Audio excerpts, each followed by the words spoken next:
Bonjour, je me présente, mon nom est Jean-Philippe Cobot.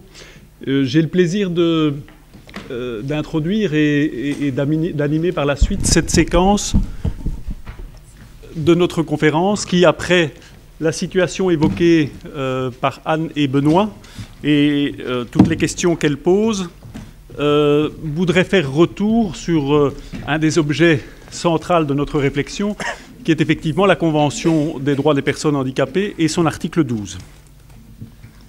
Alors, nous avons la chance cet après-midi de bénéficier de l'expertise de personnes qui ont été au centre de la discussion de ces enjeux, puisqu'elles ont été et sont encore impliquées à différents titres et à différents niveaux pour faire évoluer les pratiques, les mentalités, les politiques sur les capacités civiles et politiques des personnes en situation de handicap.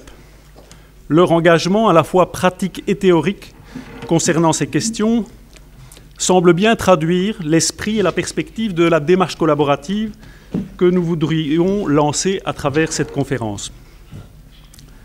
On l'a dit, pour de nombreux auteurs et acteurs, l'introduction de l'article 12 de la Convention de l'ONU dans le paysage juridique constitue un véritable changement de paradigme, faisant de la capacité juridique un droit fondamental de l'homme. Amita Dhanda nous expliquera les caractéristiques de ce tournant. C'est ce tournant que nous allons mettre en perspective en cherchant à comprendre ce qu'il apporte de radicalement nouveau et ce qu'il réactualise d'une certaine sagesse des anciens, mais d'une certaine manière, et on l'a déjà envisagé, la remise en cause assez radicale de toute mesure substitutive peut sembler au premier abord relativement utopique, voire déraisonnable. Comment agir lorsque les personnes ne peuvent pas s'exprimer, quand elles se mettent en danger? Ces questions peuvent expliquer l'état des législations actuelles.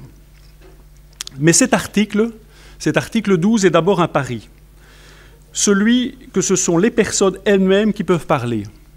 Rien pour nous sans nous.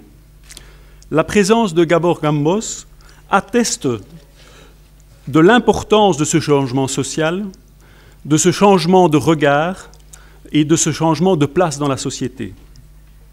Cet article, c'est un pari sur ce nouvel agencement de la personnalité juridique, des capacités qui en sont le socle et du soutien pour l'exercer qui semble ouvrir la voie à une nouvelle manière de considérer les personnes, d'envisager le soin et l'accompagnement, de construire et de mener les politiques en la matière. Elle demande sans doute d'inventer, comme l'indique Gerhard Quinn ou Amita Dhanda à nouveau, un nouveau vocabulaire, mais également de nouvelles pratiques et de nouvelles manières de produire et d'appliquer les normes. On pourrait presque dire que l'article 12 de la Convention, mais la Convention dans son ensemble, engage d'une certaine manière une autre manière de faire société.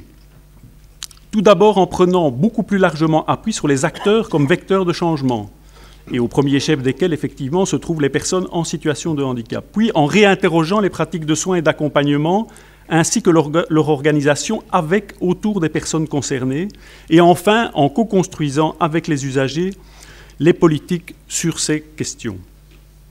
On a effectivement l'impression que cet article nous fait entrer dans une nouvelle manière d'envisager les contours sociétaux de la question soulevée par la capacité juridique. Il nous fournit une base permettant de développer une conception de la citoyenneté civile et politique et de la participation sociale qui dépasse à la fois la fiction de l'individu rationnel au centre des relations juridiques et celle d'intégration sociale fonctionnelle. La Convention, son article 12, ainsi que la lecture de ces derniers opérée par le Comité des droits des personnes handicapées semble appeler une nouvelle manière d'appréhender juridiquement et socialement les capacités sociales et politiques. Tout en reprenant les concepts et contours des régimes précédents, l'article 12 les déplace en affirmant la reconnaissance en pleine égalité du droit de tout individu à la personnalité juridique, c'est-à-dire à sa reconnaissance comme personne juridique libre et capable, et en faisant obligation aux États parties de mettre en place des dispositifs permettant un soutien pour assurer ce plein accès à la personnalité juridique et à l'exercice de ses droits. Participe de ce déplacement également la volonté de s'éloigner des évaluations des incapacités. Cela dit, peut-on dire pour autant que ces évaluations sont désormais inutiles, ou plutôt faut-il dire qu'elles sont appelées à un autre statut et à un autre rôle. Précurseurs de ces enjeux, les travaux de Paul Appelbaum s'appuient sur la richesse d'une ancienne et importante jurisprudence et aident à comprendre l'importance de ce souci d'apprécier au mieux les besoins de protection. Par l'honneur qu'il nous fait de sa présence aujourd'hui, il nous donnera un éclairage très précieux sur ces questions.